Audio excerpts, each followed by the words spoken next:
It's 2003, 100 years since Orville and Wilbur Wright made the first successful powered flight in their homemade airplane. Aviation has come a long way in the 100 years since. Take John Wayne Airport in Santa Ana, California. It's the only commercial airport in Orange County, and it services 8 million passengers a year. At the other end of the airport are the smaller private jets and prop planes and the flight schools. I'm Michael Church, owner and senior flight instructor of Sunrise Aviation. In 35 years of flight instruction, I've helped to train thousands of students at every stage, from private pilots through aerobatics to airline transport. This is a story of how two Sunrise students set a course for the sky and broke a world record. It took a dream, a plan, and a little persistence.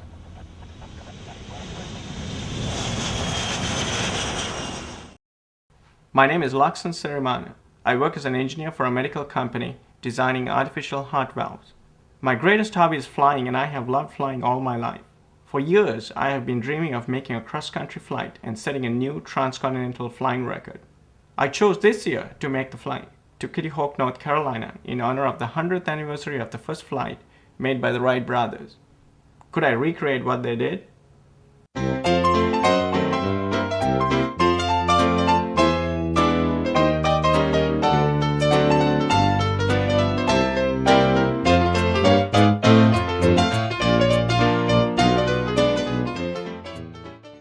No, I decided to go a little bit more modern.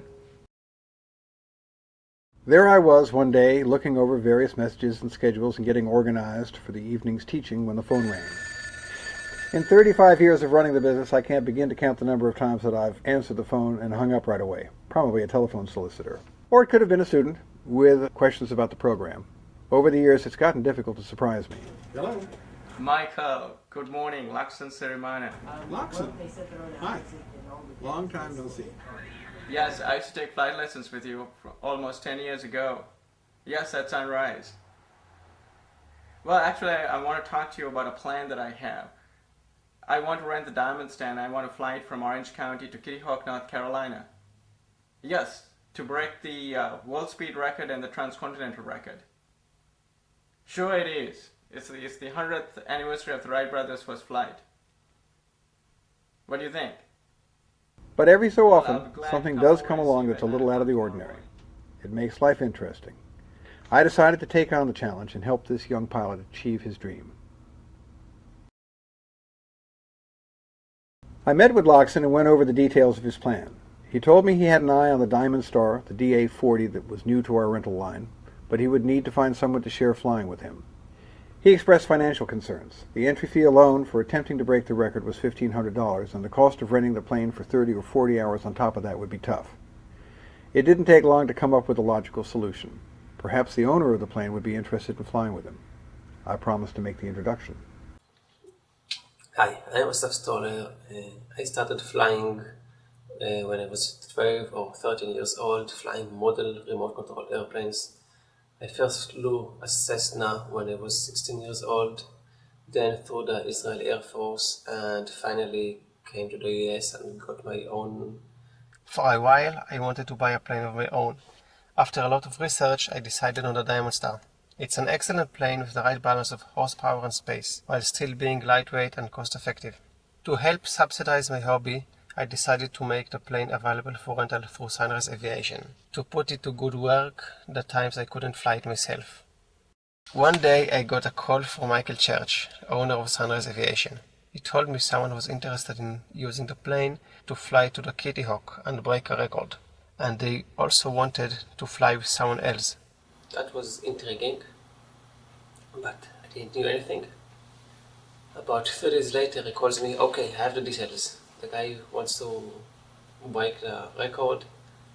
He figured that he can do it in your plane, and maybe you may want to fly with somebody else, with him. Do you mind? It was so obvious to me. Of course I mind. I want to be that other guy. There's no way I can pass this opportunity. It's a great thing to do. As Laksan had explained the record, the FAI, the governing authority, recognizes only the total elapsed time between start and finish points in certifying a record attempt. It doesn't matter if you make the trip in a single leap or stop somewhere to spend the night. The record rests on the total time spent and the resulting average speed. Up for grabs was a speed record for a transcontinental flight in an airplane with a takeoff weight not to exceed 2,205 pounds. Official timing was to start with liftoff at John Wayne and end at Kitty Hawk. Every fuel and rest stop would count as part of the total elapsed time. This might explain the low speed of the previous record holders. They probably stopped to rest. The next issues revolved around choosing the refueling points. There were 4 planned stops. The pilots planned conservatively, allowing well over 45 minutes fuel reserve at the end of each leg, provided the winds remained as forecast. It was essential to choose locations with live fuelers, individuals who could attest to the amount of fuel on board at the conclusion of each fueling operation. Easy at first, this aspect became more difficult toward the end of the flight as the planned arrival time stretched into the early morning hours. The plane needed fuel, the rules required signatures, and LOX and ASOF had to find fixed base operators with 24-hour staffing. I had warned them that even airports of considerable size might only offer self-fueling late at night, so out came charts and the local directory assistance. They chose Fort Smith, Arizona for the 3rd stop, and were assured that live personnel would be on hand at their planned time of arrival, 12 midnight. That left only one more challenge, and fortunately at Sparta, Tennessee, they found a kind airport operator who promised to await their arrival, 4 a.m. local. There were quite a few preparations that we had to make before this flight.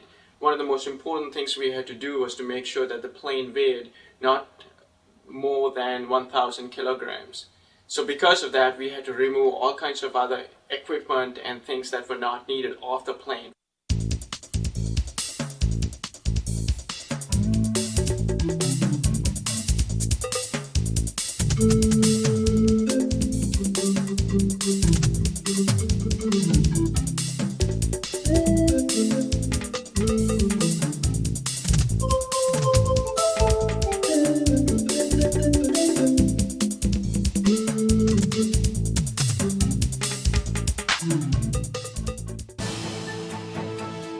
The day of the flight arrived.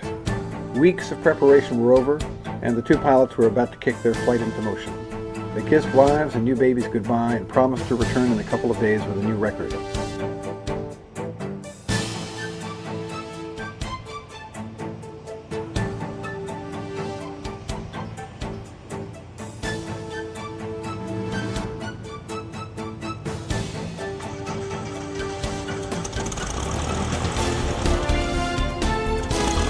Ground, good afternoon, Diamond Star 559er, Delta Sierra, Adidas, Yankee, taxi Midfield. Diamond Star 559 Delta Sierra, Jumperground, where are you parked? That's 559er, Delta Sierra. Diamond Star 9 Delta Sierra, Roger, taxi to the midfield run-up area. Did you have any Zulu? I have Yankee, I will get Zulu on the run-up, 9 Delta Sierra. Hello, good morning, Diamond Star 559er, Delta Sierra, approaching 19 left at kilo. 9 Delta Sierra, Diamond Sierra, Roger. So will I stay behind him, so Let's go to the whole short line. Yeah. Number 4, Mike Alpha, runway 19 right, positional, traffic Boeing 737, 4 mile final. Position and hold, 19 right, roger the Boeing on final for 19 right. I went up in an aerobatic plane to video the first few moments of their flight.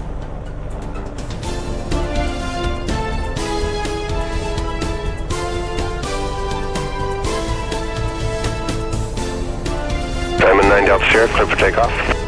Clear for takeoff, 9 Delta Sierra.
Back on the ground, I returned to my routine, but part of my attention was up there with them, imagining the route, the view, calculating speeds and fuel burn. Would they achieve their goal? It was out of my hands now, and I resigned myself to the fact that I wouldn't hear from them until the next day at the earliest.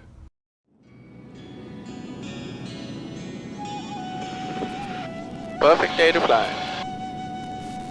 What? I said a perfect day to fly. Every day is perfect day to fly.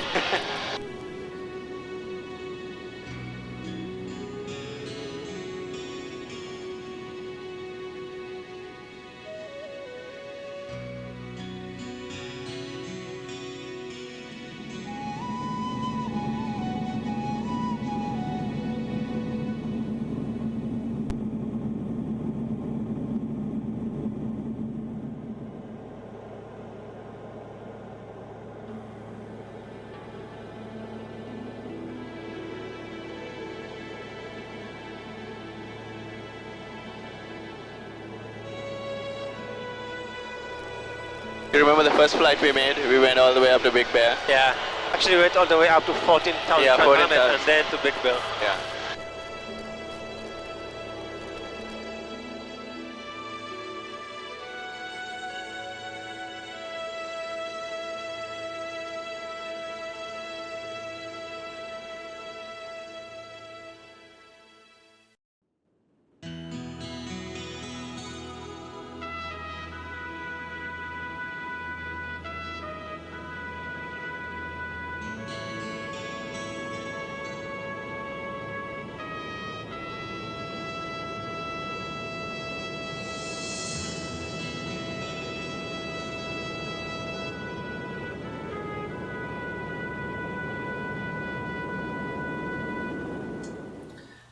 We're getting close to our last fuel stop at Sparta, Tennessee.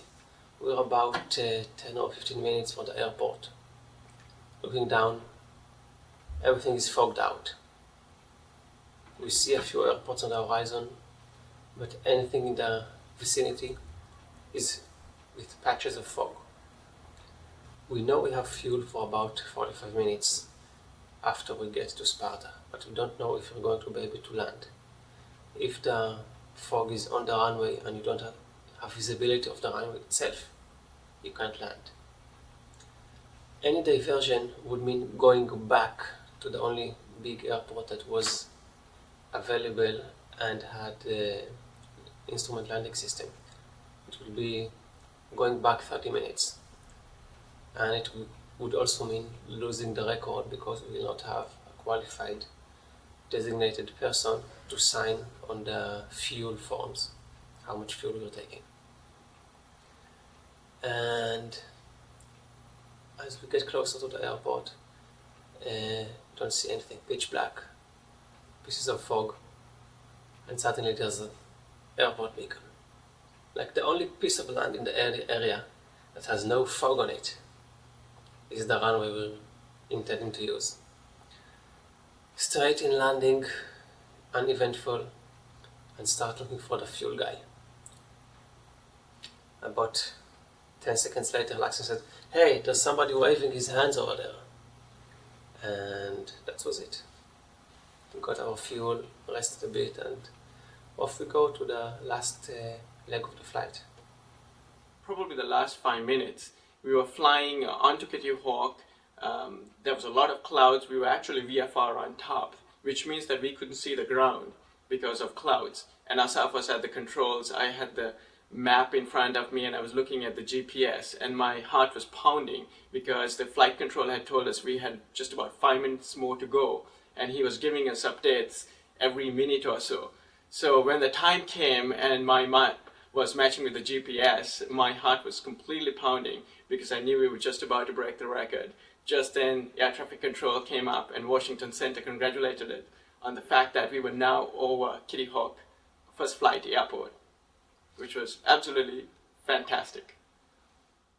At about 6 o'clock Pacific time the next morning, I called the controlling FAA facility in Washington, D.C. to find out if the aircraft and pilots had checked in. They had about an hour before, so I settled down to wait for the first phone call. Hey Michael, 17 hours, 24 minutes, 45 seconds.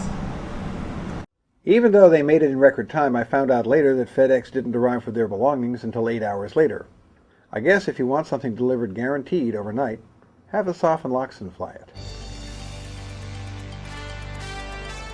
One day later, they returned to Orange County as heroes. Their families and I eagerly awaited to greet them on the ground. But the dynamic duo was not quite ready to land.